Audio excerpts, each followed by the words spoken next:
C'est en 27 avant Jésus-Christ que l'empereur Auguste met en place le Principat, puis ce que nous allons appeler l'Empire, à proprement parler, l'Empire romain. L'Empire romain donc prend la suite de la République romaine qui a eu lieu donc de 509 à 27 avant Jésus-Christ. Et nous allons voir dans cette vidéo comment la République s'effondre, quelles sont déjà les bases de cette République, et puis comment elle s'effondre pour laisser place à l'Empire, donc à partir de l'année 27 avant notre ère. Alors, pour commencer, nous allons déjà nous intéresser dans un premier temps, aux bases de la République romaine. Alors, tout part d'un acronyme, un acronyme SPQR. SPQR que l'on retrouve encore aujourd'hui sur les monuments publics dans la ville de Rome, sur certains bâtiments, parfois sur la voirie, sur les poubelles. Vous trouvez SPQR qui veut dire littéralement Senatus Populusque Romanus. Senatus Populusque Romanus, ça veut dire le Sénat et le peuple romain. Donc Senatus, le Sénat, Populus, le peuple, Que, c'est le et Romanus, romain. Donc la base de cette République romaine, c'est bien le Sénat, qui est l'organe central donc, de la République, ainsi que le peuple romain. Les sénateurs, à l'origine, viennent des grandes familles qui ont accompagné Romulus. Selon la légende, ces grandes familles qui ont accompagné Romulus au moment de la fondation de Rome, au 8e siècle avant notre ère. Et donc, ces grandes familles, on les appelle les patres, les pères de la cité. Ça va donner le mot patricien, donc l'une des factions que l'on reverra par après. Mais ces grandes familles romaines, on les appelle les patriciens. À l'origine, ce sont les seuls qui peuvent siéger au Sénat. Alors, ce Sénat romain compte 300 membres. Quasiment tout au long de la République, il y a 300 sénateurs à Rome qui siègent.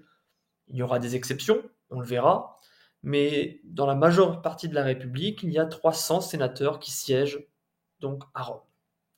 Ces 300 sénateurs sont soit des patriciens, donc qui descendent des grandes familles romaines ayant accompagné Romulus au 8e siècle avant Jésus-Christ, donc les patres, les pères de la cité, ou alors on va trouver également des plébéiens, donc des gens qui ne descendent pas de ces patriciens. Les patriciens, ça correspond à une très petite frange de la population romaine, ils sont extrêmement minoritaires, ce sont les grandes familles qui ont connu, qui ont partagé donc le début de l'histoire romaine avec Romulus.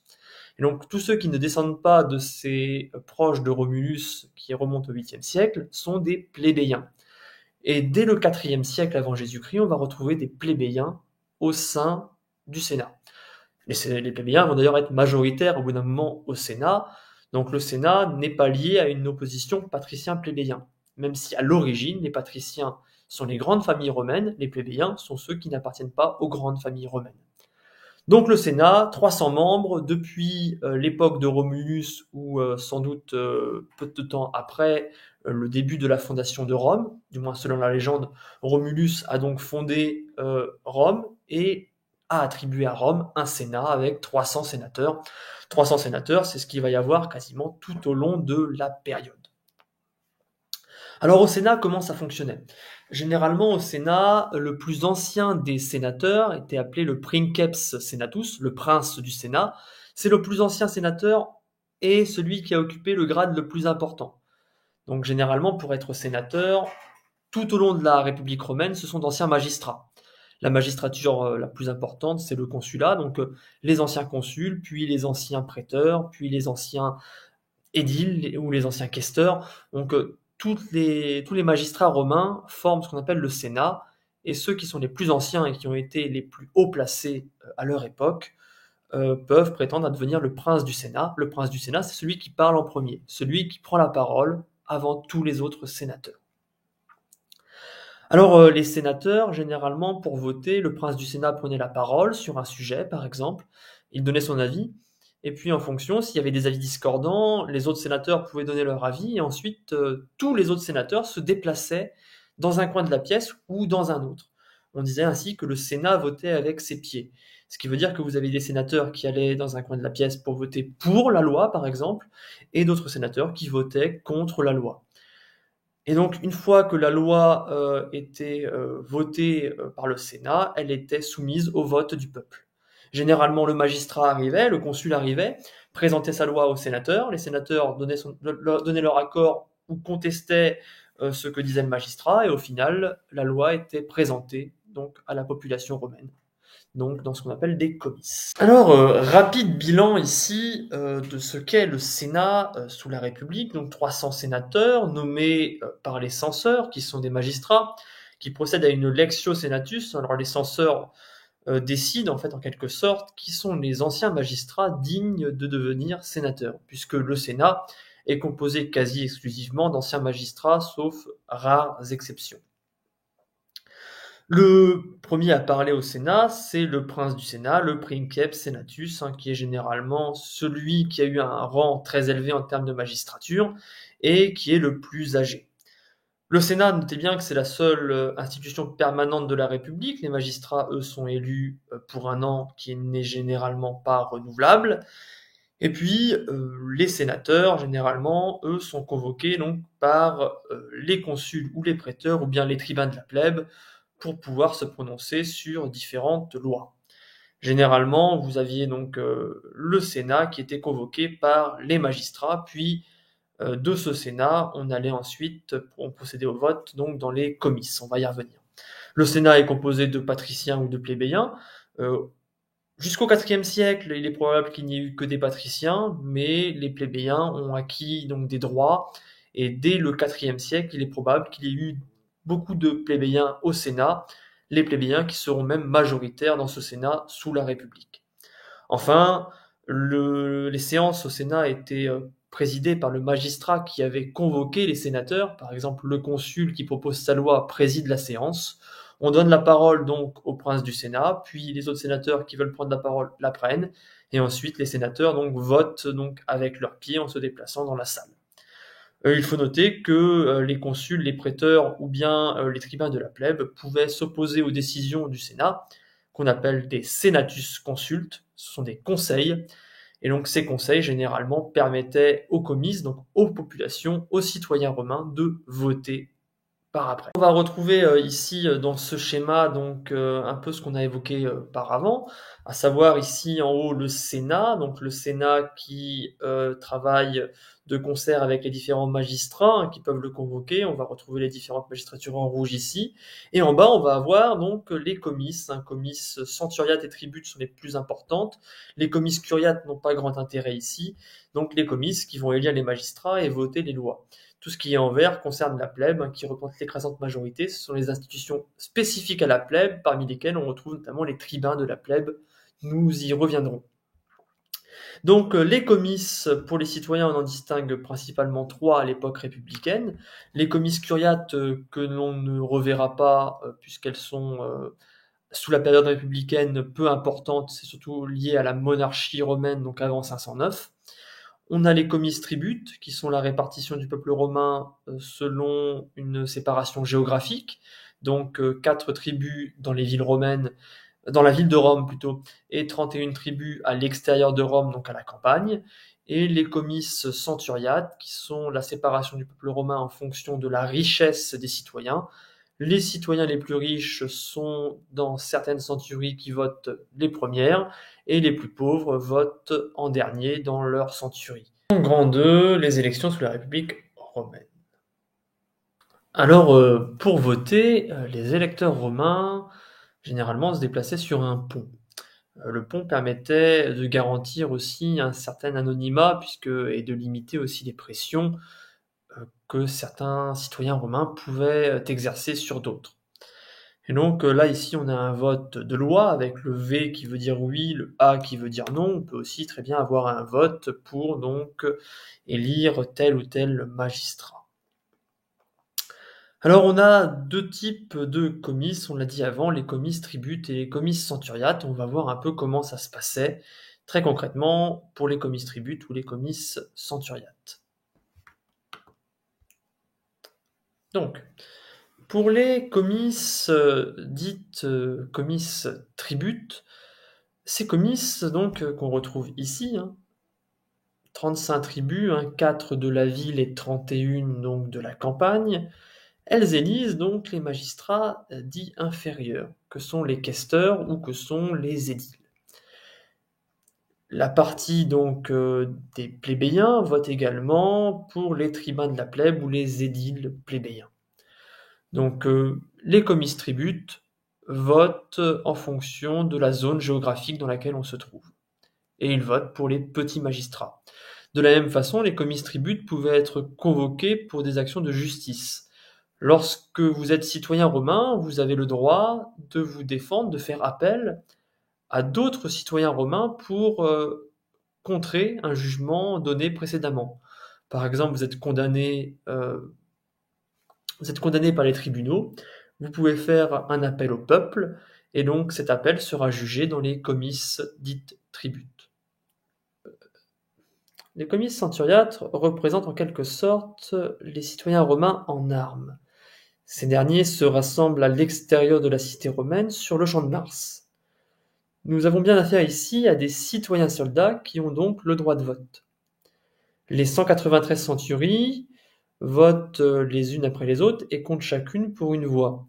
Les centuries des plus riches sont les premières à voter et les plus pauvres votent en dernier ou bien souvent ils ne votent pas. Ainsi, on va retrouver au sommet de l'échelle les chevaliers. Les chevaliers ont 18 centuries qui votent en premier. Ensuite, la première classe, 80 centuries. Donc les chevaliers et la première classe, qui sont les privilégiés, les plus riches des citoyens romains, comptent pour 98 voix, 98 centuries. Viennent ensuite la deuxième classe avec 20 centuries, la troisième classe idem, la quatrième classe 20 centuries également, et enfin la cinquième classe 30 centuries. Il faut noter que si on fait le calcul rapide ici, on se retrouve à 170, donc on ajoute les 18 de chevaliers, 188 centuries. On ajoute ensuite 4 centuries d'artisans, donc 2 d'artisans et 2 de musiciens, qui nous portent à 192 centuries. Et la dernière centurie, ce sont ce qu'on appelle les prolétarii, les plus pauvres, donc les plus pauvres qui sont assez nombreux dans le monde romain. Et ces plus pauvres, ces citoyens romains pauvres, qui sont souvent des habitants de la ville elle-même, la ville romaine, ces habitants les plus pauvres comptent pour une centurie. Ce qui veut dire que la masse des prolétaires ne vote qu'une fois, alors que les plus riches votent 18 fois pour les chevaliers et 80 fois pour la première classe, si on veut. 80 voix en tous les cas pour la première classe, 18 voix pour les chevaliers qui sont les plus riches. Donc 98 voix en tout. Ce qui veut dire que vous avez des centuries où il y a très peu de monde, puisque ce ne sont que des divisions ou des subdivisions des Romains les plus riches, et une centurie tout en bas de l'échelle, la centurie des prolétarii, ceux qui n'ont pas les moyens de servir l'armée, ceux qui d'ailleurs ne vont pas à la guerre, puisqu'ils ne rentrent pas dans la légion. Prolétarie, ça vient du mot prolès. Prolès, c'est la descendance, ceux qui n'ont que leur descendance à offrir à Rome, votent tous ensemble dans la même centurie, donc leur voix ne compte que pour une voix. Sachant que généralement, lorsque la majorité des voix était atteinte, le vote s'arrêtait, et bien souvent la première classe et les chevaliers votaient de la même façon. Il suffisait donc que les populations de deuxième classe votent. On allait généralement aux 5 ou 6 premières centuries de deuxième classe, et le vote s'arrêtait. De cette façon, les plus pauvres, à Rome, ici, lorsqu'il s'agit des comices centuriates, ne votent jamais. Alors, si on regarde, le mot centurie vient plus ou moins et fait dériver plus ou moins le mot centurion que vous connaissez. Un centurion dans l'armée romaine, c'est celui qui dirige 60 à 80 hommes. Et donc, vous avez des centuries. Les centuries, si on en met 2 dans l'armée romaine, ça fait un manipule. Et si on met 3 manipules, on a une cohorte. Et donc 10 cohortes forment une légion. Et donc c'est bien les citoyens soldats qui font le vote dans les comices centuriates. Venons-en maintenant à la troisième partie de notre vidéo, portant sur le cursus honorum ou la carrière des honneurs. Alors quand on parle de cursus honorum, on parle en fait des différentes magistratures que vont se partager les plus riches de la société romaine, à savoir censeur, consul, préteur, édile, questeur, édile donc plébéien ou tribun de la plèbe. On va voir un peu comment tout cela fonctionnait à l'époque républicaine. Alors il faut noter que les Romains votaient pratiquement chaque année à Rome. Chaque année, ils élisaient les nouveaux magistrats de l'année, donc les nouveaux consuls, les nouveaux préteurs, les nouveaux édiles, les nouveaux questeurs, et seul le Sénat restait en place de manière permanente. Seuls les sénateurs conservaient leur poste de manière permanente. Il faut noter qu'au début, donc au IVe siècle, donc avant Jésus-Christ, on pouvait choisir la magistrature à laquelle on voulait participer. Ainsi, il était possible de commencer directement par le consulat ou par la préture. C'est à partir de 180 avant Jésus-Christ, donc au IIe siècle avant notre ère, que la loi Vilia Annalis va mettre une hiérarchie dans les différentes magistratures. Ainsi, il est nécessaire d'être questeur pour devenir édile, il est nécessaire d'être édile ou bien questeur pour devenir préteur, et il est nécessaire d'être préteur pour devenir consul. De la même façon, pour être censeur, il faut déjà avoir été consul. Donc toute cette hiérarchie des magistratures, c'est ce qu'on appelle le cursus honorum. Avec la loi Vilia Annalis, il est nécessaire de commencer à la questure à l'âge de 27 ans.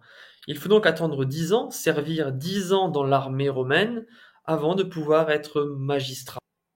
De la même façon, il faut impérativement que toutes les magistratures soient réalisées avec un écart minimal de 2 ans. Il est impossible ainsi d'être questeur, puis édile l'année suivante. Il faut attendre 2 ans. Donc on est questeur à 27 ans, puis édile à 29 ans au minimum. Venons-en tout de suite aux différents magistrats maintenant de cette République romaine. Les questeurs. Donc les questeurs, c'est la magistrature la plus basse du cursus honorum, c'est la première qu'on peut occuper. Donc ici vous avez l'âge de 28 ou de 30 ans, mais c'est 27 ans donc sous une large partie de la République, c'est 27 ans. Il faut faire 10 ans de service militaire avant de pouvoir être en quelque sorte trésorier de la République, puisque les questeurs, ce sont eux qui vont donc récolter les fonds, ils vont récolter les impôts en Italie, et ils vont s'occuper donc du trésor à Rome, et donc sont les gardiens de ce trésor public. Donc ce sont des trésoriers. C'est également eux qui vont, aux côtés des troupes, financer donc les soldes et qui vont récupérer les butins. Donc vous avez 20 questeurs à la fin de la République. Pendant très longtemps, vous n'en aviez que 4. Ensuite viennent les édiles. Alors les édiles, ce sont eux qui vont gérer les routes, qui vont gérer donc les temples, rénovation des temples. Ce sont eux qui vont acheminer l'eau et la nourriture à Rome. Ce sont eux qui vont organiser aussi des jeux pour la population romaine. Il faut savoir donc que l'édilité n'était pas obligatoire dans le cursus honorum, simplement elle était très intéressante puisque le fait d'organiser des jeux permet de se rendre populaire auprès du peuple. C'est notamment ce que va faire Jules César. Jules César va organiser en tant qu'édile des jeux somptueux, il va dépenser énormément d'argent à ce moment-là, et ça va le rendre extrêmement populaire auprès de la population romaine. Ensuite, on a les préteurs. Les préteurs sont les premiers magistrats dits supérieurs, puisqu'ils ont un imperium. Donc autant les questeurs et les édiles étaient élus par les comices tributes, les préteurs sont élus par les comices centuriates, et donc les préteurs ont un pouvoir de justice. Ce sont eux qui ont le rôle de juge. Ils ont un rôle pour aussi seconder les consuls. Donc si les consuls sont absents, ce sont les préteurs qui prennent le relais. Et de la même façon, les préteurs ont un rôle militaire puisqu'ils peuvent commander l'armée grâce à ce qu'on appelle l'imperium. Enfin viennent les consuls. Les consuls sont les magistrats les plus puissants de la Rome antique. Donc ils ont l'imperium également, ils commandent les armées. En quelque sorte, durant l'année où ils sont élus, les consuls sont les chefs d'État donc de la République romaine, ce sont eux qui dirigent. La plupart des lois qui sont présentées aux comices sont proposées par les consuls et approuvées par le Sénat, mais ce sont les consuls qui sont à l'origine de ces lois. Et les consuls sont également dits éponymes, c'est eux qui donnent leur nom à l'année en cours, donc on parle de consul éponyme, par exemple l'année du consulat de un tel et de un tel. Donc on reconnaît les années grâce au consulat. Et donc les consuls sont les chefs d'État pendant un an de la République romaine. C'est le pouvoir le plus important. Ils ont un pouvoir de vie ou de mort sur les autres citoyens et ils peuvent également diriger les armées avec l'imperium. Viennent ensuite d'autres magistrats, à l'image des tribuns de la plèbe, qui bénéficient de la puissance tribunicienne, qui leur permet donc d'avoir le droit de veto par rapport aux décisions des consuls ou des préteurs. Ils peuvent bloquer toute décision prise par un consul ou un préteur qui ne va pas dans le sens du peuple, dans l'intérêt du peuple selon eux. Ils sont également intouchables par les consuls. Les consuls ne peuvent pas intenter de mesures contre les tribuns de la plèbe. Et les tribuns de la plèbe sont en quelque sorte un contre-pouvoir donc aux autres magistrats. Si les consuls décident quelque chose qui ne va pas dans le sens de la plèbe, qui est l'écrasante majorité des citoyens romains, qui représente l'écrasante majorité des citoyens, eh ben, le tribun de la plèbe peut s'opposer au consul. Enfin, on peut noter l'existence d'autres fonctions, par exemple les censeurs.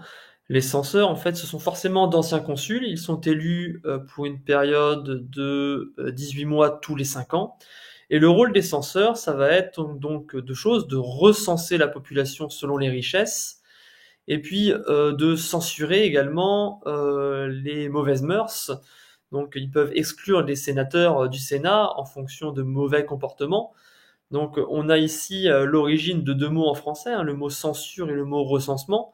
Ils vont donc compter les richesses de chacun, dénombrer le nombre de citoyens, les classer selon les différentes classes donc sociales, les plus riches, les plus pauvres, et ils vont donc choisir qui seront les nouveaux membres du Sénat parmi les anciens magistrats.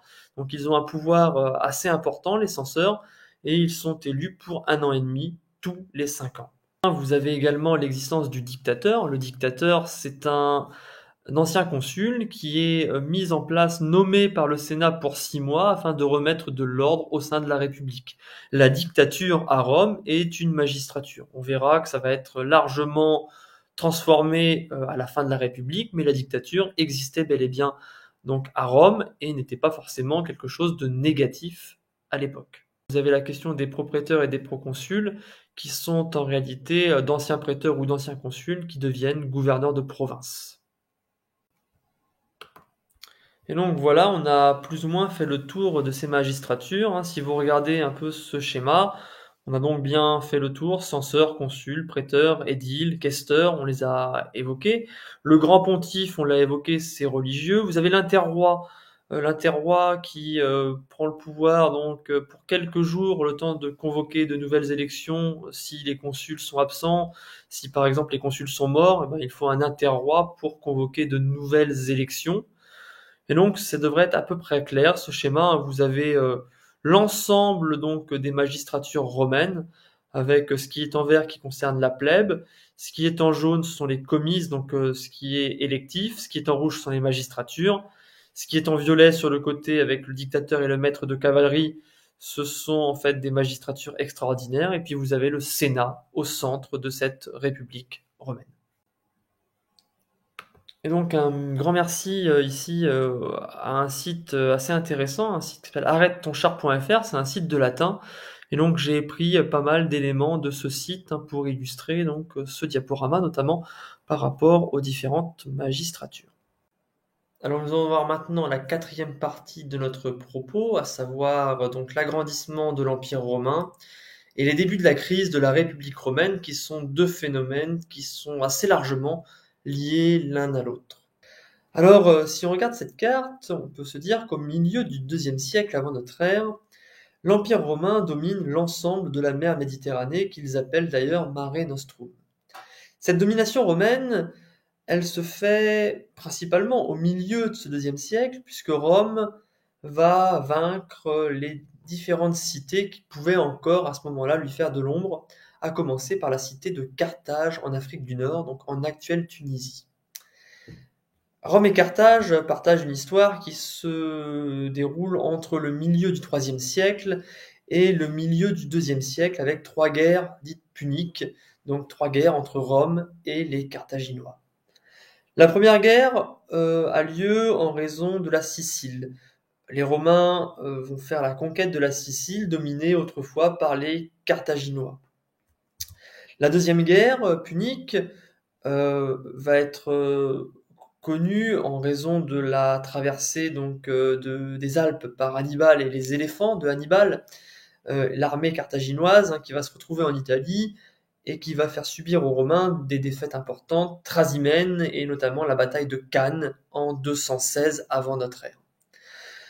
Cette deuxième guerre punique va s'achever en 202 par la défaite des Carthaginois lors de la bataille de Zama en Afrique du Nord que vous voyez tout en bas de la carte ici, près de Carthage. Et puis il y aura la troisième guerre punique, qui sera une guerre de siège où les Romains vont détruire la cité de Carthage, ils vont anéantir leur rival donc en mer Méditerranée, avec notamment des propos de Caton, un sénateur romain qui répétait à la fin de chacun de ses discours à Rome: Carthago delenda est, Carthage doit être détruite. La seconde cité importante détruite la même année, en 146, c'est la cité de Corinthe en Grèce. Cette cité de Corinthe, ici si vous regardez la carte où il y a écrit Achaïe, puisque la Grèce devient la province d'Achaïe une fois qu'elle est totalement soumise, ça marque la domination totale du monde romain sur le monde grec, qui avait déjà commencé sur les années et les décennies précédentes avec la défaite des Macédoniens qui dominaient le monde grec à l'époque.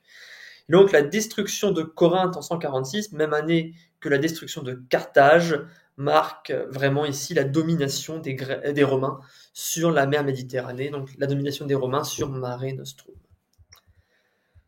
À mesure que l'Empire romain s'étend, il faut penser que l'extension de cet Empire romain fait aussi déplacer les soldats plus longtemps. Les soldats romains sont perpétuellement en guerre et pour beaucoup, les petits paysans ne peuvent plus développer leurs terres puisqu'ils sont constamment en train de faire la guerre.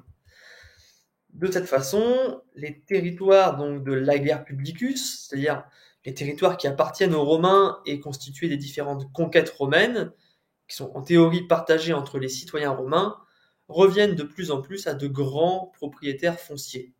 On va retrouver de grandes fermes qu'on appelle les latifundia, et ces grandes propriétés agricoles qui sont constituées à partir des terres de l'Ager Publicus ne bénéficient plus aux petits citoyens qui vont faire grandir la masse des prolétaries, donc les citoyens les plus pauvres qui généralement n'ont pas assez pour payer d'impôts et qui ne vont pas faire la guerre.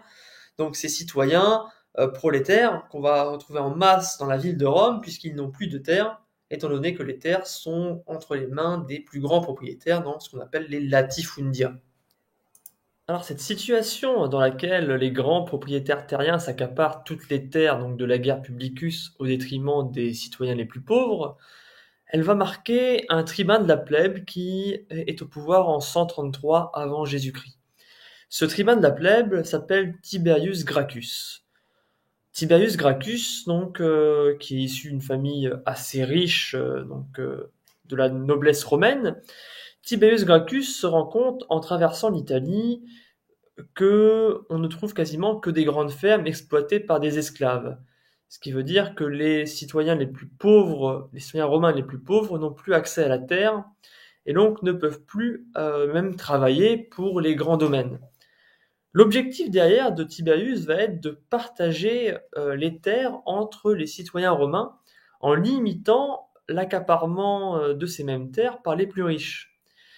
Il va nommer une commission chargée d'évaluer la taille des terres, et les terres qui sont trop vastes reviennent dans le giron de Rome et sont redistribuées à des citoyens parmi les plus pauvres. L'objectif de Tiberius ici, c'est notamment de redonner des terres aux plus pauvres et que ces derniers puissent de nouveau participer au combat dans l'armée, puisque le problème étant que les paysans sont également ceux qui vont composer la légion romaine, et donc ceux qui n'ont pas assez d'argent, ceux qui n'ont pas assez de fonds, ne peuvent pas entrer dans l'armée romaine. Et l'idée, c'est aussi de permettre à ces citoyens pauvres de vivre mieux. Ils sont citoyens, ils sont des citoyens de l'empire qui domine la mer Méditerranée, et pourtant ils vivent dans une relative pauvreté. Alors Tiberius va être assassiné alors qu'il briguait un second mandat de tribun de la plèbe. Il est assassiné donc en 132 avant notre ère. 10 ans plus tard, c'est son petit frère qui va prendre sa succession, Caius Gracchus. Et Caius Gracchus reprend les idées de son frère, les mêmes, le partage des terres, donc de la guerre Publicus. Et il va également procéder à des distributions de blé à Rome pour les citoyens les plus pauvres. Donc des distributions de blé tout d'abord avec des prix réduits, et on va aller jusqu'au don de blé sur la période du 2e-1er siècle avant notre ère. Caius Gracchus va être mis en accusation par le Sénat et va être assassiné, tout comme 3000 de ses partisans. La période des Gracques, donc Tiberius et Caius Gracchus, marque en quelque sorte le début de la crise de la République romaine. Alors voici un petit résumé en ce qui concerne les réformes des Gracques, donc de Tiberius puis de Caius Gracchus. Et vous l'aurez remarqué, à chaque fois, donc que ce soit pour Tiberius ou pour Caius, c'est le Sénat donc qui va s'opposer à ces mesures donc des deux frères en faveur donc des Romains les plus pauvres. Donc le Sénat qui est l'organe conservateur par excellence de cette République romaine. Aussi, au 2e et 1er siècle avant notre ère, vont naître l'équivalent de deux partis. C'est à prendre avec beaucoup de nuances, deux partis, pas au sens où on l'entend actuellement, mais deux groupes distincts qui vont s'opposer quant au devenir de la République. D'un côté, vous avez les populares et de l'autre côté, les optimates. Les populares, donc ce sont les populistes, si on veut, ce sont ceux qui vont défendre les mesures agraires donc de Tiberius et de Caius Gracchus, qui vont défendre la distribution de blé pour les citoyens pauvres, notamment. À l'opposé, les optimates, ce sont les conservateurs, ceux qui sont considérés comme les meilleurs. Les optimis, ce sont les meilleurs littéralement, et ils sont partisans du statu quo. Ils accusent notamment les populares d'être des séditieux qui vont mener la République à sa perte. Ils accusent les populares d'être de dangereux révolutionnaires qui souhaitent la guerre civile. Alors dans le prolongement donc des Gracques et des mesures sociales donc des Gracques, on va avoir ce qu'on appelle la guerre sociale. Alors la guerre sociale porte mal son nom, c'est une guerre en fait qui oppose Rome à ses alliés. En latin, les socii, S-O-C-I-I, ça veut dire les alliés, donc c'est une guerre entre Rome et ses alliés italiens qui se révoltent pour obtenir la citoyenneté romaine. Alors si on reprend un peu ce que disaient les Gracques voulaient donc redistribuer les terres entre les citoyens romains, prendre des terres qui étaient prises de manière indue par les plus puissants et les donner aux plus pauvres. Ça a pour effet de contrarier les alliés italiens, puisqu'il était aussi question de récupérer des terres qui étaient potentiellement dirigées par de riches Italiens non romains. Donc on leur reprenait les terres, et ces terres-là n'étaient pas non plus données au peuple italien, puisque les plus pauvres dans les autres cités, n'étant pas citoyens romains, ne pouvaient pas récupérer les terres distribuées. Donc ça va entraîner une tension, et on va avoir en 91 avant Jésus-Christ un tribun de la plèbe, Livius Drusus, qui va proposer donc l'accès à la citoyenneté romaine à tous les alliés italiens. Finalement, Drusus est assassiné, et ça va entraîner donc une guerre entre Rome et ses alliés. On va avoir donc des peuples qui vont se révolter les uns après les autres contre Rome. Au final, Rome gagne la guerre, mais va finir par donner la citoyenneté, donc tout d'abord aux cités qui ne se sont pas battues contre les Romains, puis aux cités qui ont déposé les armes, puis enfin à toutes les cités d'Italie. Le corps civique, donc le nombre de citoyens, passe de 300 000 à 900 000. L'une des peurs pour l'aristocratie romaine, c'est de voir entrer donc trop d'étrangers, trop de non-romains au Sénat romain, et donc pour les élections, il était question au départ de parquer donc les alliés italiens dans différentes comices, notamment différentes tribus, les tribus de la ville par exemple. Au final, ce ne sera pas le cas puisque seuls les plus riches de ces Italiens peuvent effectivement se déplacer pour aller voter à Rome, donc ça n'a pas un impact considérable pour la République romaine. Alors il faut noter que tous les Italiens n'étaient pas favorables au fait d'avoir la citoyenneté romaine. Certains souhaitaient à l'origine avoir une citoyenneté concurrente, une citoyenneté italienne. Donc peut-être que si les Romains avaient perdu la guerre, il y aurait eu une citoyenneté italienne à la place de la citoyenneté romaine, sachant que les Italiens s'étaient rassemblés et avaient leurs propres institutions, leur propre armée et même leur propre monnaie, où bien souvent on y voyait figurer donc un taureau terrassant la Louvre romaine. Donc on avait vraiment une tension à ce moment-là, et il n'est pas sûr que tous les Italiens aient souhaité cette citoyenneté romaine durant cette guerre. Hein. Certains voulaient juste se libérer de la domination romaine. Alors nous allons voir maintenant la dernière partie de notre propos, à savoir les guerres civiles et la crise de la République romaine.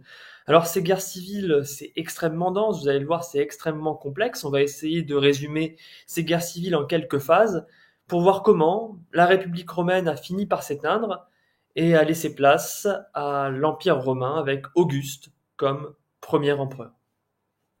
Alors la première guerre civile que nous allons voir maintenant, elle oppose deux hommes, à savoir Caius Marius et Lucius Cornelius Sylla. Alors Caius Marius, il est issu d'une famille humble de l'ordre équestre. C'est-à-dire que c'est quand même une famille relativement puissante, puisque ce sont ceux qui peuvent se payer un cheval et combattre dans l'armée en tant que cavalier. Donc il va servir brillamment la Légion dans les guerres romaines, notamment en Espagne.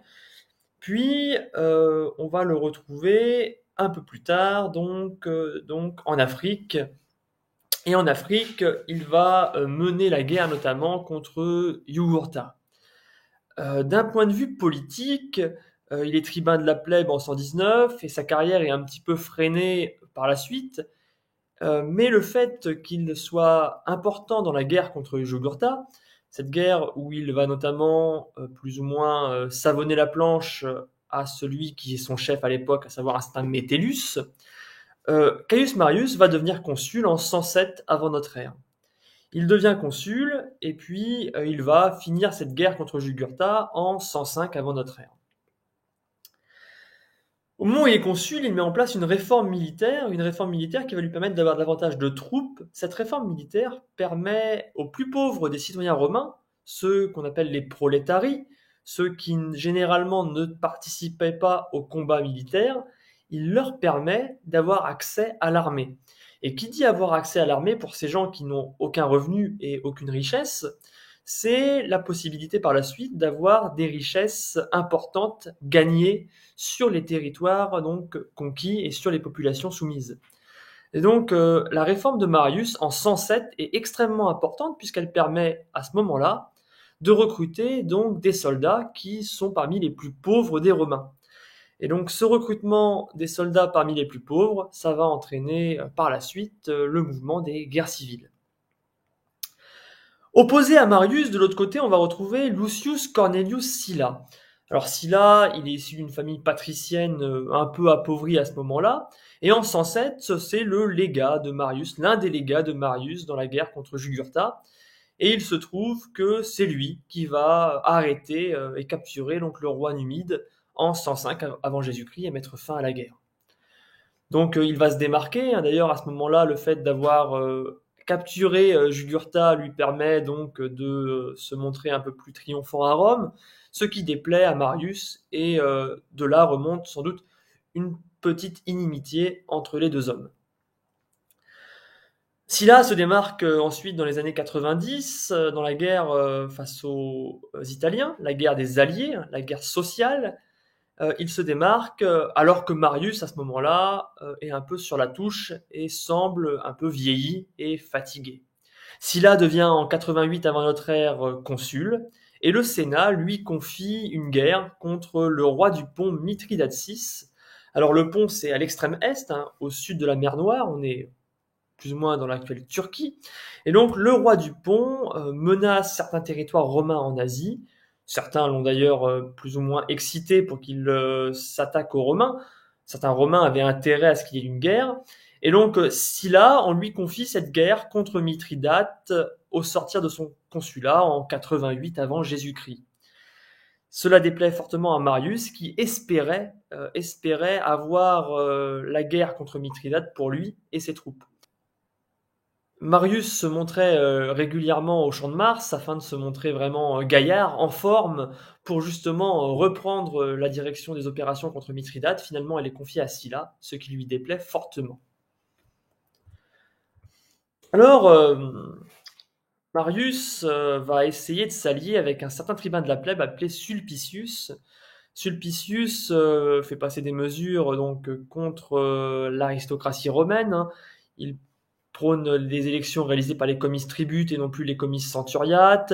Il revient également sur quelques lois des Gracques, hein, donc c'est un populares, tout comme Marius est populares, hein. Ils défendent donc les idées des Gracques, si vous le préférez. Et donc, on va avoir une tension. Marius et Sulpicius vont en profiter alors que Sylla est parti pour finalement le destituer de sa direction donc des opérations en Asie pour mettre Marius à sa place.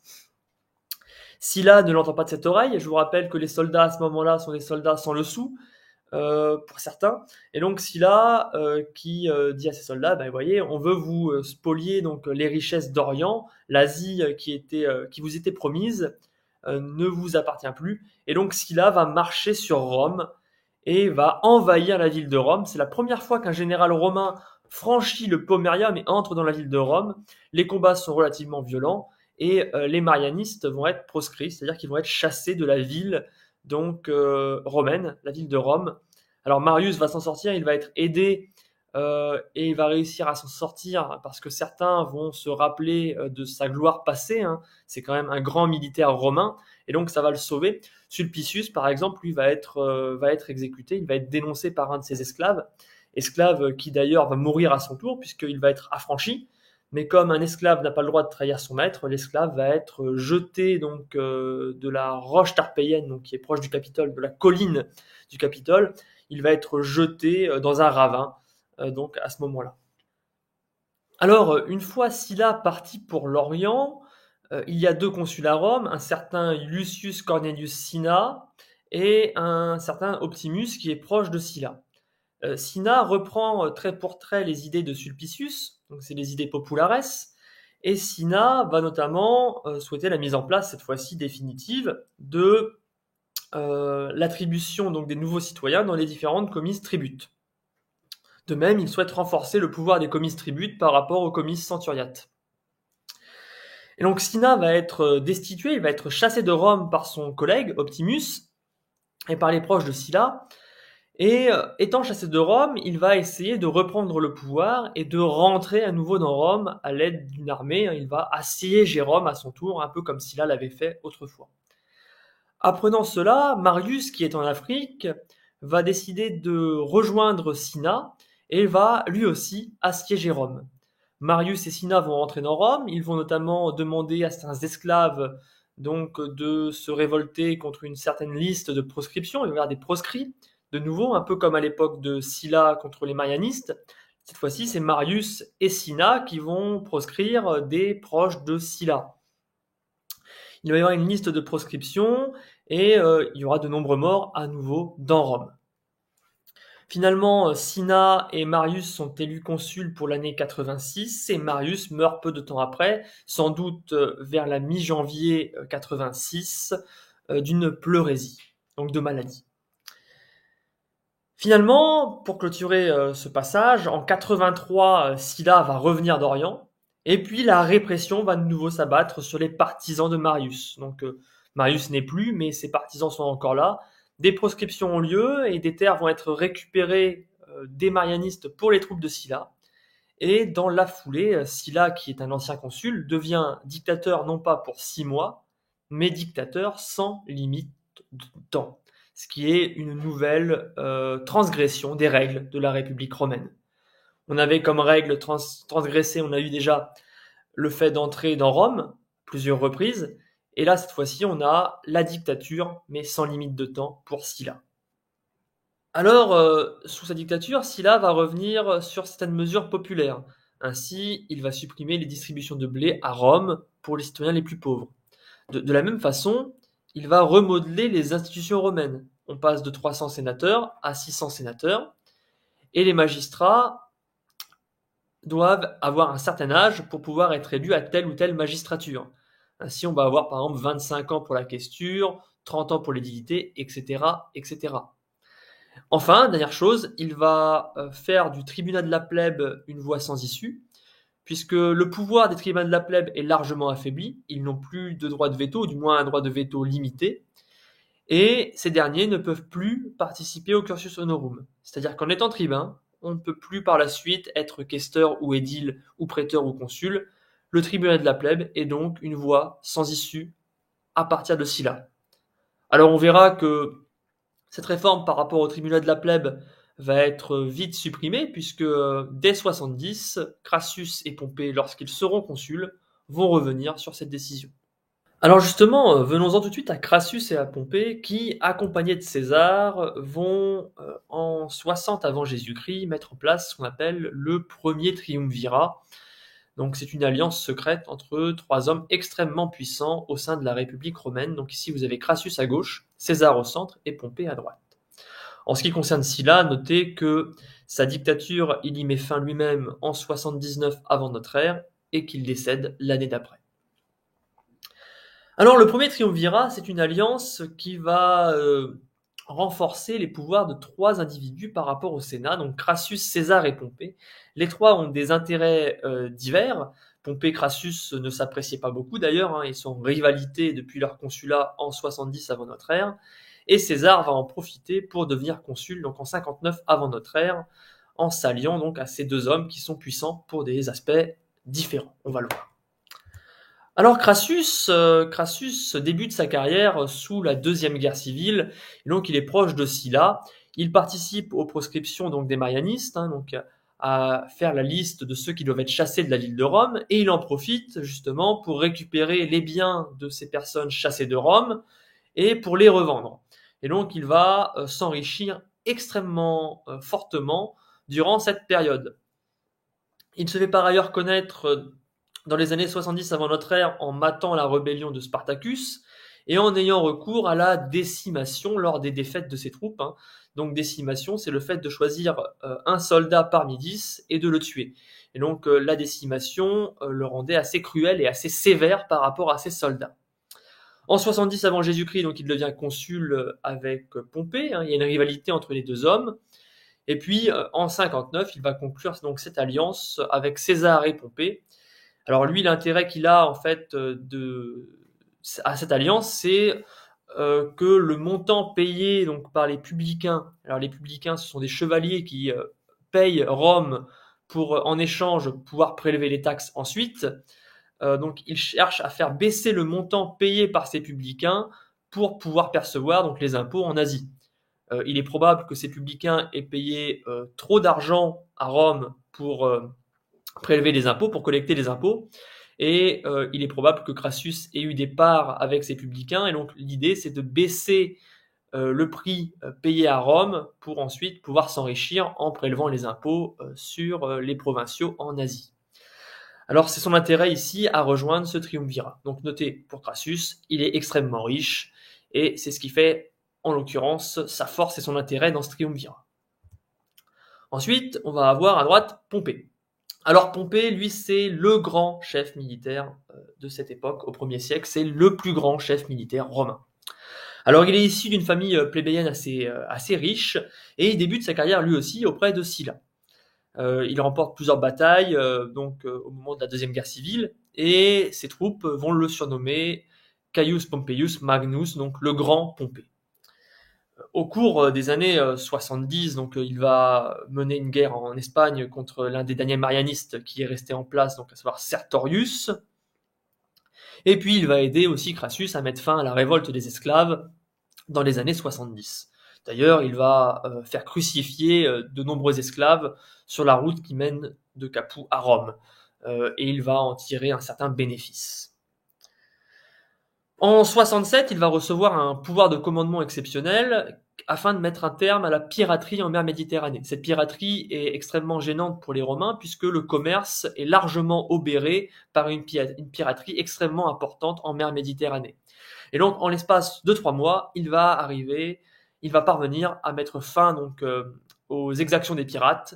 Et donc, il y a 1000 morts chez les pirates, 10 000 morts plutôt, et 20 000 prisonniers. Donc, c'est une victoire extrêmement importante à ce moment-là.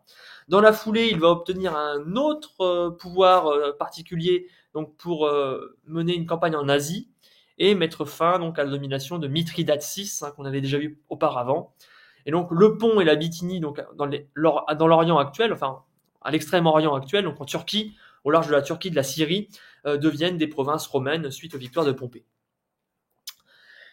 Et il va aussi soumettre la Judée avant de rentrer à Rome, et il va faire un énorme triomphe à Rome. Il est extrêmement puissant à ce moment-là. Tellement puissant que personne ne veut s'allier avec lui, et il inspire la crainte à la majorité donc de l'aristocratie romaine. En 59, il va finalement s'allier avec César et Crassus afin que des terres soient données à ses vétérans, le Sénat refusant de donner des terres aux vétérans de Pompée. Et donc, en s'alliant avec César et Crassus et en faisant élire César consul, il pourra donner des terres à ses anciens soldats. Et enfin, César. Alors César, lui, est issu d'une famille patricienne parmi les plus anciennes de Rome, les Iuli. Les Iuli, César prétend d'ailleurs descendre de Vénus. Mais au 1er siècle avant notre ère, c'est une famille qui est assez peu en vue. Tout au mieux, je crois que l'un de ses ancêtres a été prêteur. Alors sa tante était mariée à Marius, et lui va épouser la fille de Cinna, donc il est clairement dans le camp des populares. Il devient édile en 65, il en profite pour reconstruire des statues à la gloire de Marius, et donne des jeux somptueux à Rome, qui vont le rendre extrêmement populaire auprès du peuple. Il va d'ailleurs fortement s'endetter pour ces jeux, ce qui explique que lors des élections pour être grand pontife en 63 avant notre ère, donc chef de la religion romaine, c'est la première fois qu'il y a des élections pour devenir grand pontife à Rome en 63 avant notre ère. Donc ces élections qui vont être remportées par César, pour faire sa campagne, il va recevoir l'aide financière de Crassus car il est incapable de financer sa campagne pour être grand pontife. C'est d'ailleurs en étant grand pontife qu'il va réformer le calendrier romain en mettant en place le calendrier julien, rappelez-vous, avec le mois de juillet, qui est le mois de Jules César. Finalement, il devient prêteur en 62 et part pour l'Espagne l'année suivante. En 59, il va s'allier à Pompée et Crassus afin de devenir consul. Alors, ce premier triumvirat est en fait une alliance tacite entre les 3 hommes les plus puissants de la République romaine de l'époque, à savoir César, Pompée et Crassus. Alors, afin de consolider l'alliance, César donne sa fille à Pompée.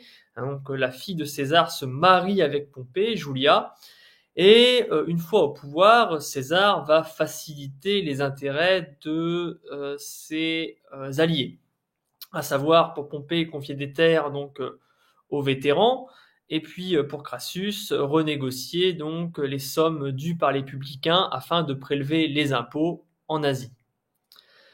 En 58 avant Jésus-Christ, César obtient des légions pour partir en Gaule. Alors pour lui, c'est enfin l'occasion d'obtenir un succès militaire qui lui manque et qui lui fait défaut pour rivaliser avec Pompée. Alors César va dans un premier temps prendre largement l'ascendant en Gaule entre la période 58 à 56 avant Jésus-Christ. En l'espace de 2 ans, il a quasiment tout récupéré et la guerre des Gaules semble pouvoir se finir à l'horizon de l'année 54 avant Jésus-Christ. À Rome, dans le même temps, des tensions politiques ont lieu. Et cela pousse les triumvirs à reconduire leur alliance à Luc. Ils se rencontrent à Luc dans le nord de l'Italie. Et en 56 avant Jésus-Christ, César va être prolongé pour 5 ans en Gaule avec pour l'espoir de pousser, pourquoi pas, en Germanie ou en Bretagne les conquêtes. Tandis que Crassus et Pompée vont devenir consuls pour l'année 55 avant Jésus-Christ. En Gaule, tout ne se passe pas comme prévu. Des révoltes ont lieu en 53 et Vercingétorix, le chef des Arvernes, devient le chef de tous les Gaulois. Et en 52, il va infliger une défaite à Jules César à Gergovie. Finalement, lors de la bataille d'Alésia, la victoire est définitivement emportée par César et ses troupes. Dans le même temps, Pompée lui part pour l'Espagne, pour pacifier l'Espagne, tandis que Crassus lui obtient un commandement pour l'Orient, une expédition contre l'Empire parthe, donc sur la Syrie ou l'Iran actuel. Et donc Crassus part à direction de l'Empire parthe. Seulement, tout ne se passe pas comme prévu, et en 53 avant Jésus-Christ, c'est l'une des pires défaites au 1er siècle pour les Romains, avec la bataille de Car. L'armée de Crassus est décimée, 20 000 soldats sont tués et Crassus meurt également, et 10 000 sont constitués prisonniers. Le triumvirat qu'il y avait auparavant devient dès lors un duumvirat, ils ne sont plus que deux, César et Pompée, et cela va contribuer à l'opposition que l'on va connaître dans les années suivantes. De la même façon, la fille de César était décédée quelques mois plus tôt, en septembre 54 avant Jésus-Christ. Elle est décédée alors qu'elle était enceinte, elle décède en couche. Alors, au moment où César termine sa guerre des Gaules, il a pour objectif de redevenir consul pour l'année 49 avant Jésus-Christ. Alors, il négocie avec le Sénat pour rester en Gaule avec ses troupes en attendant. Le Sénat refuse car il commence tout doucement à se méfier de César qui accumule un pouvoir trop important. En effet, ce dernier est extrêmement populaire au sein de la population romaine, que ce soit pour la distribution donc de terres ou pour des jeux de grande qualité. Et en Gaule, il a acquis une richesse importante et une grande gloire en venant à bout des Gaulois, des différents peuples gaulois. Les optimates, donc les conservateurs, vont se rapprocher peu à peu de Pompée en qui ils voient un rempart face à la montée en puissance de César. Et donc on a l'opposition qui va monter entre Pompée et les conservateurs et César soutenu par les tribuns de la plèbe à Rome. Alors si César revient à Rome sans ses troupes, le danger pour lui c'est qu'on lui intente un procès. Certains ont déjà admis qu'ils allaient lui intenter un procès si il revenait à Rome. Donc il a deux solutions. Soit il revient à Rome, mais il a un procès qui pourrait nuire à sa carrière politique, soit il attend et se présente au consulat pour l'année 48 en dehors de Rome, soit il rentre dans Rome avec son armée. Le Sénat le menace d'être qualifié d'ennemi public s'il ne remet pas son armée, et c'est alors que César décide de franchir le Rubicon. Alors le Rubicon, c'est le petit fleuve que vous voyez ici, c'est un fleuve en Italie du Nord, et donc, en fait, c'était la jonction entre la Gaule cisalpine et l'Italie. Donc, l'entrée en Italie. Il n'avait pas le droit d'entrer en Italie avec ses troupes. Il franchit le Rubicon. D'ailleurs, franchir le Rubicon, aujourd'hui, c'est une expression qui veut dire franchir les limites. Donc, il franchit le Rubicon et déclare à ce moment-là « Allez à Iacta Est, les dés en sont jetés ». Alors, une fois que César a franchi le Rubicon, Pompée et les sénateurs proches de lui vont s'enfuir vers l'Orient. Pompée pense aller vers l'Orient afin de trouver ses soutiens, et puis il a également là-bas énormément de clients qui pourront effectivement l'aider en Orient. Donc Pompée fuit vers l'Orient. César part à la poursuite donc des Pompéiens. Alors, tout d'abord, César et ses hommes vont reprendre possession des terres en Espagne. On le voit ici, en août 49, César s'impose déjà en Espagne et reprend en partie les territoires espagnols avant de partir à la poursuite de Pompée vers l'Orient. Vers l'Orient, c'est en 49, on va avoir ici, en mars 49, à Dyrrhachium, les troupes de Pompée sont rattrapées pour la première fois et il va y avoir une opposition entre 45 000 soldats de Pompée et 15 000 de César. Les troupes de Pompée, qui dominent effectivement les mers, sont facilement ravitaillées, tandis que celles de César subissent donc de fortes pénuries et peinent à trouver de la nourriture. Alors, lors d'une contre-attaque des Pompéiens, les troupes de César vont se disloquer et César va subir de lourdes pertes. Pompée ne poursuit pas son offensive en dépit de ce que certains ses soutiens lui demandent de faire, pensant que l'armée de César va dès lors se désagréger d'elle-même. C'est une question de temps, pense-t-il. Et finalement, c'est un peu plus tard, en août 48, vous voyez ici, à Pharsale, Pharsale, à Pharsale, que les troupes de Pompée vont se faire de nouveau accoster.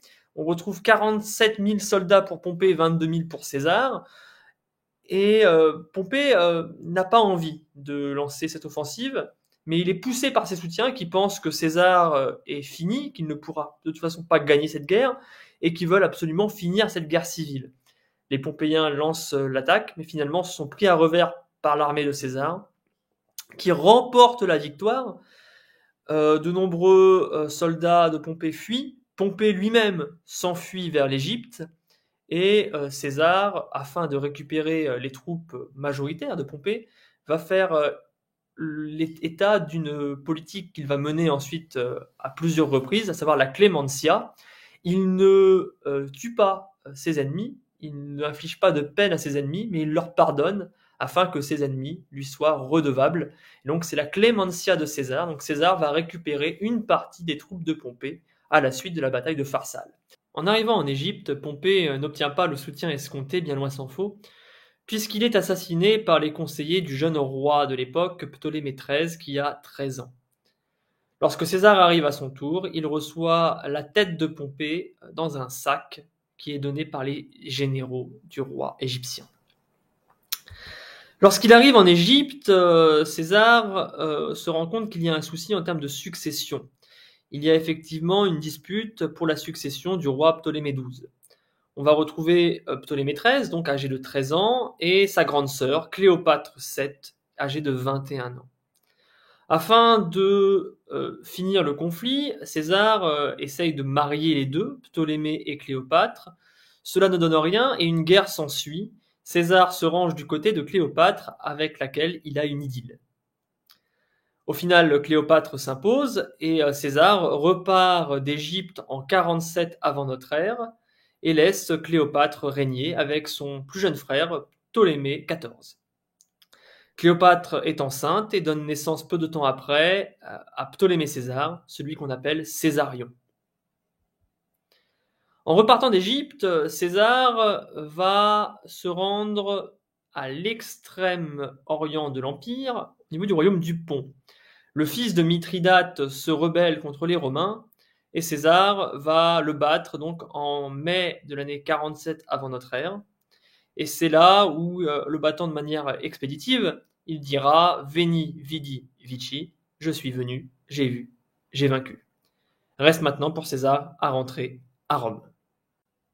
Toutefois, avant de rentrer à Rome, César doit vaincre les derniers Pompéiens exilés en Afrique ou en Espagne. Ainsi, il gagne en 46 avant notre ère la bataille de Thapsus, à la suite de laquelle Caton, l'un des grands chefs parmi les Pompéiens, se suicide un peu plus au nord à Utique. Donc, Thapsus, Utique, un peu plus au nord. Il se suicide afin d'éviter la clémentia de César, la clémence, le pardon de César. De la même façon, l'année suivante, en mars 45, les derniers des Pompéiens sont vaincus en Espagne, à Munda. César entre alors à Rome et il concentre l'essentiel des pouvoirs. Il est nommé dictateur en 48 avant notre ère, puis abdique devenant consul. Il dispose des pouvoirs des tribuns de la plèbe. Il redevient dictateur pour 1 an en 47, puis pour 10 ans en 46. Il effectue plusieurs consulats en 46, 45, 44. En 45, il est même le seul consul. En 46, il est prince du Sénat. C'est donc lui qui s'exprime en premier au Sénat. Il obtient le rôle des censeurs la même année. Enfin, en 44, les magistrats prêtent serment de respecter ses décisions et les sénateurs prêtent le serment de protéger sa personne. Et il devient à ce moment-là dictateur à vie.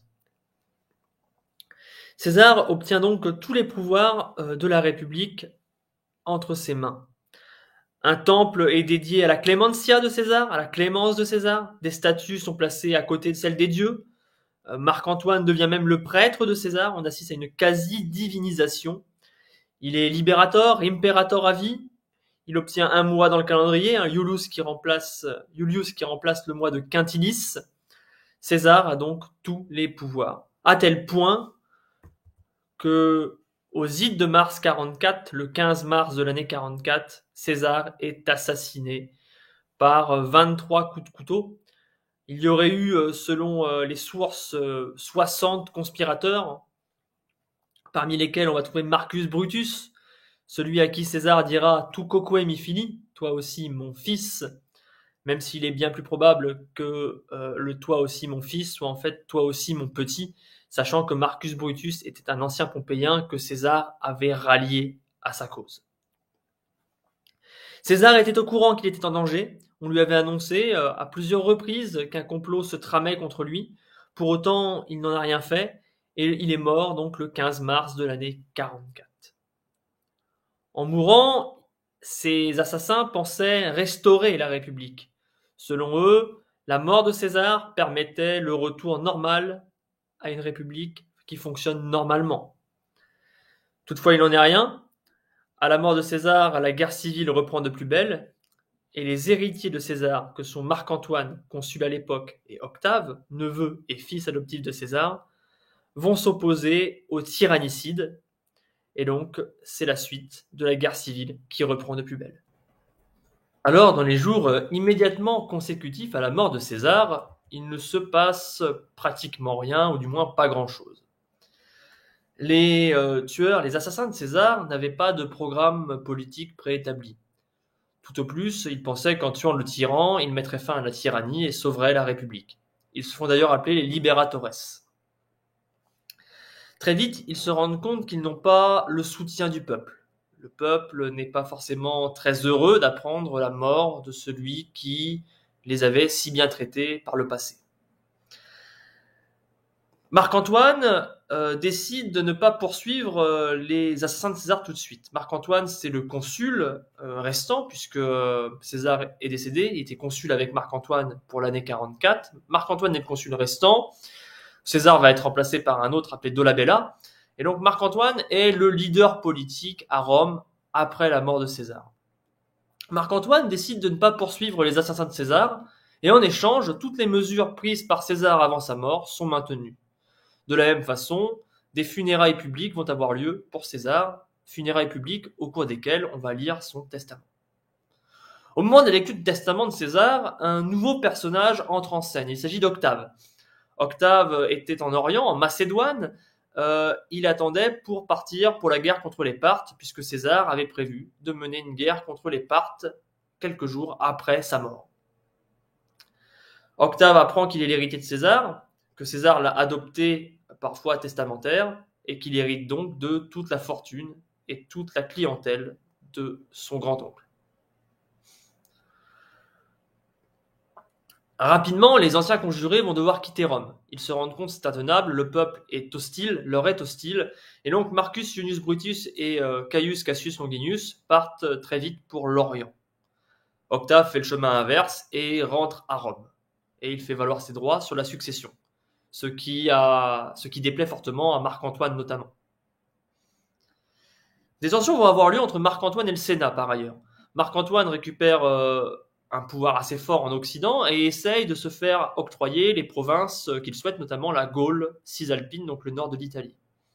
Le Sénat lui refuse et une guerre va avoir lieu entre le Sénat et Marc-Antoine. Les sénateurs se rapprochent d'Octave, mais ne lui accordent que peu de considération. C'est-à-dire que Octave et l'armée du Sénat vont battre Marc-Antoine, même si les deux consuls nommés par le Sénat vont être tués dans la bataille. Octave en sort vainqueur, mais ne peut triompher. Ce n'est pas lui qu'on fait triompher à Rome. On présente davantage des victoires donc d'autres personnes que d'Octave, et on lui dit d'attendre son tour.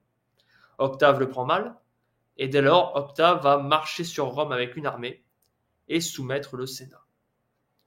Dès lors, Octave, qui avait mal pris aussi le fait que Marc-Antoine fasse preuve de mansuétude face aux assassins de César, souhaite venger la mort de son grand-oncle.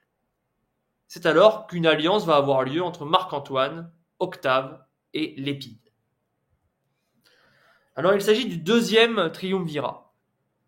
Contrairement au premier triumvirat, avec Crassus, Pompée et César, le deuxième triumvirat est institutionnalisé. Il y a une loi qui valide ce triumvirat. Ils sont présentés, Octave, Marc-Antoine et Lépide, comme triumvirs pour le rétablissement de l'État, et ils vont se partager les provinces occidentales de l'Empire. On a en fait en quelque sorte une dictature, non pas seule, mais une dictature à 3 têtes à ce moment-là. Marc-Antoine obtient la domination de la Gaule chevelue et de la Gaule cisalpine, qu'il souhaitait obtenir auparavant. Lépide obtient l'Espagne et la Narbonnaise, donc les provinces espagnoles. Et Octave obtient lui l'Afrique, la Sicile et la Sardaigne, mais doit encore compter avec Sextus Pompée, le dernier fils de Pompée, du grand Pompée, qui est allié du Sénat, qui domine notamment la Sicile. Avec la mise en place de ce triumvirat, il est désormais question de venger César et de faire la guerre à ses meurtriers, donc Cassius et Brutus, réfugiés en Orient. De la même façon, des proscriptions sont menées à Rome pour éliminer les ennemis des triumvirs, donc beaucoup de sénateurs vont être éliminés. Et les sources évoquent notamment les violences de Marc-Antoine qui jouait avec les têtes des proscrits. Alors c'est sans doute pour diminuer la violence menée par Octave, puisque Octave va devenir l'empereur, mais on évoque souvent effectivement des sources où on vous dit que Marc-Antoine joue avec les têtes de ses victimes, les expose, afin que ça serve de leçon à ceux qui voudraient s'opposer à lui et s'opposer donc au triumvirat. Alors voici une carte du monde romain en 44-43 avant notre ère, donc au moment où les triumvirs s'apprêtent à aller se battre contre ceux qui ont tué César. On retrouve bien en violet au sud, donc en Afrique et en Numidie, les territoires dominés par Octave ou Octavien. En vert, la Gaule cisalpine et la Gaule chevelue dominée par Antoine, Gaule chevelue qu'on voit divisée ici en 3, donc l'Aquitaine, la Lyonnaise et la Belgique. On va avoir les territoires de l'Épide, donc avec les provinces espagnoles et la Narbonnaise. Et puis, on va avoir également les territoires dominés par les tyrannicides, donc Brutus et Cassius, en Orient, en rouge. Alors, il est nécessaire pour les triumvirs d'aller se battre contre ces tyrannicides, et la bataille va avoir lieu en 42 avant notre ère à Philippe, au nord de la Macédoine. Donc, on est ici, au sud de la Thrace, c'est ici que les armées vont se rencontrer. Alors, la bataille se déroule en 2 temps. Dans un premier temps, on va avoir une victoire de Marc-Antoine sur Cassius et une défaite d'Octave face à Brutus. Alors on raconte qu'Octave était malade, encore une fois. Octave deviendra empereur, donc il faut toujours aussi se méfier des sources de l'époque. Octave malade, donc battu par Brutus, et Marc-Antoine qui lui bat Cassius. Cassius, au moment de sa défaite, est persuadé que Brutus a perdu également. Et lorsqu'il voit des soldats arriver au loin, il demande à l'un de ses lieutenants de l'assassiner. En fait, il se suicide, Cassius, pour éviter d'être pris par l'ennemi, alors qu'en réalité, c'était les troupes de Brutus qui avaient battu Octave, qui venait le rejoindre. Donc, Cassius est mort, il ne reste que Brutus. On va cacher sa mort aux troupes pour pas que leur morale soit atteint. Et Brutus va se retrouver face à Marc-Antoine et Octave. Et face à Marc-Antoine et Octave, il va être battu, il va se faire encercler, et il va être battu lors d'une deuxième bataille, et il va également se suicider. Donc Marc-Antoine et Octave l'emportent sur Brutus et Cassius, les tyrannicides sont désormais vaincus, il importe désormais de se partager de nouveau le territoire entre les 3 triumvirs. Alors, faisons tout d'abord un sort sur ce triumvirat, donc Antoine, Lépide, Octave. Commençons par Lépide. Lépide est l'un des descendants d'une riche famille romaine qui se rapproche de César au moment de la guerre civile entre lui et Pompée. Il est consul en 46 avant notre ère, puis devient maître de cavalerie en 44 avant notre ère, c'est-à-dire qu'il va seconder donc César, qui est à ce moment-là dictateur à vie.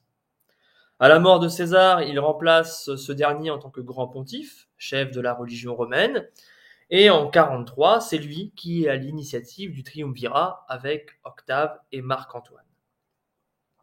Il faut noter que peu à peu, au fur et à mesure du temps, son influence diminue et il laisse Marc-Antoine et Octave se disputer l'empire. Marc-Antoine maintenant. Marc-Antoine est un des lieutenants de César. Il est présent lors de la guerre des Gaules et il est présent également lors du siège d'Alésia en 51-52 avant notre ère. Lorsque César devient dictateur à vie, Marc-Antoine, en 44, est nommé consul. Il est l'un des 2 consuls à Rome avec César. Au moment où César est assassiné, Marc-Antoine est donc le seul consul vivant. Très vite, il va s'opposer avec le Sénat, puisqu'il réclame la province de Gaule cisalpine, au nord de l'Italie, que le Sénat refuse de lui donner. Et il va être battu lors de la bataille de Modène par Auguste et les troupes sénatoriales. Finalement, Auguste, mécontent du peu de reconnaissance du Sénat, finira par se rallier à Marc-Antoine. Plus tard, Marc-Antoine est l'un des membres du triumvirat, et il va s'allier donc avec Octave et Lépide. En 40 avant Jésus-Christ, le triumvirat sera d'ailleurs renforcé puisque Marc-Antoine épousera Octavie, la sœur d'Octave. Ce triumvirat va permettre notamment, en 42 avant Jésus-Christ, au triumvir de vaincre donc Cassius et Brutus lors de la bataille de Philippe. Octave, enfin. Octave est issu d'une riche famille de rang équestre. C'est le fils adoptif donc de César par voie testamentaire. César s'est d'ailleurs occupé de son éducation, notamment en philosophie et en rhétorique. Il n'est alors âgé que de 19 ans. Il était prévu qu'Octave combatte avec César l'Empire parthe donc à l'extrême orient, aux confins orientales de l'Empire, puisque César devait partir en Orient peu de temps après sa mort. Il forme donc le deuxième triumvirat avec Marc-Antoine et Lépide, et il bat les Césaricides à Philippe en 42 avant notre ère.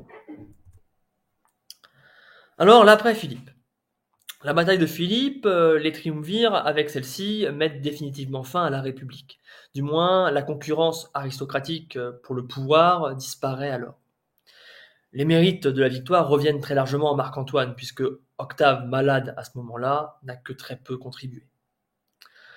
Un nouveau partage a lieu et Marc-Antoine obtient la réorganisation de l'Orient de l'Empire, récupère les territoires dominés autrefois par Brutus et Cassius, ainsi que les provinces de Gaule chevelue et de Gaule cisalpine.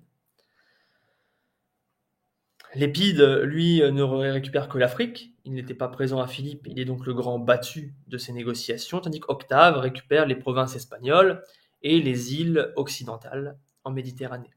Ces îles occidentales sont sous la menace de Sextus Pompée, qui domine la Sicile à l'époque. À ce moment-là, la lutte contre Sextus Pompée en Occident pour Auguste et la lutte contre les Parthes en Orient pour Marc-Antoine sont les 2 combats principaux qui vont occuper les vainqueurs de la bataille de Philippe. Alors si on regarde la carte, on retrouve effectivement Lépide donc en marron en Afrique, on retrouve bien Octave donc en Espagne et en Sardaigne et en Corse, même s'il y a la concurrence de Sextus Pompée. Sextus Pompée qu'on retrouve d'ailleurs en Sicile. On retrouve Marc-Antoine donc en Orient et en Gaule chevelue, tout comme en Gaule cisalpine. Et on va retrouver l'Italie ici, qui est bien sûr indépendante, qui va être réorganisée par Octave, réorganisée par Octave, mais qui est indépendante par rapport aux différents triumvirs. L'Italie demeure indépendante, n'est pas dominée ni par Octave, ni par Marc-Antoine, ni par Lépide. Elle est un peu dominée par tout le monde à la fois. Alors, l'octroi des terres par Octave pour les vétérans en Italie va entraîner d'importantes tensions. Ces tensions vont être exploitées par la femme et le frère de Marc-Antoine qui vont agiter un peu les populations qui ne sont pas très heureuses de se faire spolier au profit donc des vétérans. Des incendies ont lieu, des combats de rue ont lieu et finalement Octave va vaincre la sœur et le frère de Marc-Antoine, forçant notamment la femme de Marc-Antoine et Marc-Antoine à divorcer. Donc Fulvie et Marc-Antoine divorcent à ce moment-là. En 40 avant Jésus-Christ, Marc-Antoine et Octave vont dès lors renouveler leur triumvirat avec la paix de Brinde. Le premier va obtenir tout l'Orient et le second va dominer tout l'Occident. Lépide, quant à lui, conserve l'Afrique. Dans la foulée, Octave va être contraint de signer la paix de Mycène avec Sextus Pompée, puisque ce dernier mettait en place un blocus qui empêchait le ravitaillement de Rome. Et donc Octave ne voulait pas forcément signer cette paix avec Sextus Pompée, mais il y est contraint par la situation en Italie. Les gens ont faim. Et il y est contraint également par Marc-Antoine qui voit cette paix d'un bon œil, puisque Sextus Pompée ennuie Octave, ce qui est une bonne chose pour Marc-Antoine. Sextus Pompée, venons-en maintenant. Sextus Pompée, c'est le plus jeune fils du grand Pompée. Donc il est le fils de l'un des plus grands généraux romains de la République, hein. Il est le fils de l'un des triumvirs battus donc par César en 48 avant notre ère. En 45 avant notre ère, il parvient à fuir lors de la bataille de Munda. Il n'est pas parmi les victimes de cette bataille, donc victoire de César, hein, sur les partisans de Pompée. Il parvient à s'enfuir et il se réfugie à Marseille. Puis de Marseille, au moment de la mort de César et à l'arrivée des proscriptions des assassins de César, il va être glissé parmi les proscrits par Auguste, qui a intérêt à le voir périr, et Sextus Pompée quitte donc Marseille pour la Sicile. En Sicile, il va reconstruire une armée avec les amis de son père, les alliés de son père, mais également avec des esclaves qu'il va affranchir. Puis, après la bataille de Philippe et la défaite donc de Cassius et de Brutus, il va récupérer quelques légions ayant survécu qui viennent le rejoindre donc en Sicile. Il met en place un blocus pour empêcher le ravitaillement de Rome. Certains l'ont accusé d'être un pirate, du coup, parmi les Augustéens. Et finalement, en 39 avant notre ère, il signe la paix de Mycène avec Octave. Ce n'est finalement qu'en 36 avant notre ère que Sextus Pompée perd définitivement lors de la bataille de Noloque. Auparavant, il avait failli à plusieurs reprises tuer Octave, qui avait réchappé à la mort de peu. Lors de cette bataille de Noloque, Sextus Pompée fait face au meilleur général d'Octave, à savoir Agrippa, son ami d'enfance. Cette défaite de Noloque pousse Pompée à partir pour l'Orient. Sextus Pompée se retrouve en Orient, où il est probable qu'il se soit fait tuer par les alliés de Marc-Antoine peu de temps après. De la même façon, Lépide, qui a essayé de récupérer la Sicile après la défaite de Sextus Pompée, se retrouve écrasé par Auguste, vaincu, et doit renoncer à l'Afrique. Il ne fait plus partie dès lors du triumvirat et n'est simplement que le grand pontife. Il finira ses jours sous l'Empire vers l'an 13 ou 12 avant notre ère. Il ne reste donc plus que deux hommes dans le triumvirat, Marc-Antoine et Octave. Marc-Antoine a pour ambition d'attaquer les Parthes. L'empire parthe, souvenez-vous, cet empire donc, qui avait battu Crassus en 53 avant notre ère et que César avait voulu attaquer au moment de sa mort. Donc Marc-Antoine veut attaquer les Parthes, sauf que Octave lui avait promis des troupes et ces troupes ne viennent pas. Dès lors, Marc-Antoine se retourne vers son allié, à savoir la reine Cléopâtre d'Égypte. Donc l'Égypte est un soutien important du fait de ses richesses, et Cléopâtre et Marc-Antoine ont une relation privilégiée puisque 3 ans auparavant, ils ont eu une idylle et ils ont eu 2 enfants. Il revient donc vers Cléopâtre afin d'avoir un soutien pour la campagne contre les Parthes. Finalement, il est battu par les Parthes, c'est une défaite partielle, du moins un échec partiel, et il finira par triompher en revanche des Arméniens en les battant l'année suivante, les Arméniens qui s'étaient plus ou moins rebellés au moment de l'attaque contre les Parthes. En revenant en Égypte après sa victoire contre l'Arménie, Marc-Antoine célèbre sa victoire et fait de Cléopâtre la reine des rois, et il reconnaît Césarion comme l'héritier légitime de César. Cela lui permet effectivement de contester la position d'Octave, qui occupait du coup cette place d'héritier légitime. En 32 avant notre ère, il se sépare d'Octavie et épouse Cléopâtre. Dès lors, le triumvirat n'est plus. Alors la propagande des partisans d'Octave vont faire de Marc-Antoine un ennemi de Rome. Un ennemi, un traître envers les intérêts romains. Les donations qu'il a fait à Cléopâtre sont critiquées. On l'accuse de vouloir instituer un nouveau Sénat à Alexandrie, d'avoir également triomphé à Alexandrie. Enfin, Octave met la main sur le testament d'Antoine et le lit devant le Sénat. On y apprend notamment la volonté de Marc-Antoine d'être enterré auprès de Cléopâtre à Alexandrie. C'en est trop pour le Sénat, qui déclare la guerre à Cléopâtre. C'est finalement en 31 avant notre ère que la bataille décisive a lieu à Actium, en Grèce. Les troupes de Marc-Antoine et de Cléopâtre, puisque faire la guerre à Cléopâtre revenait à faire la guerre à Marc-Antoine, et en cela le Sénat n'était absolument pas dupe, se retrouvent encerclés par les troupes d'Octave donc au nord, troupes terrestres, et les troupes d'Agrippa à l'ouest, les troupes marines. Très rapidement, dans le camp des Antonins, on va souffrir de maladies et de la chaleur. Le manque d'eau se fait sentir et il est nécessaire pour Cléopâtre et Marc-Antoine de lancer leurs navires face à ceux d'Agrippa et d'espérer percer les défenses d'Agrippa. Finalement, cette bataille sera un échec pour Marc-Antoine et les siens. De nombreux navires seront coulés. Marc-Antoine et Cléopâtre parviennent toutefois à survivre et partent pour l'Égypte.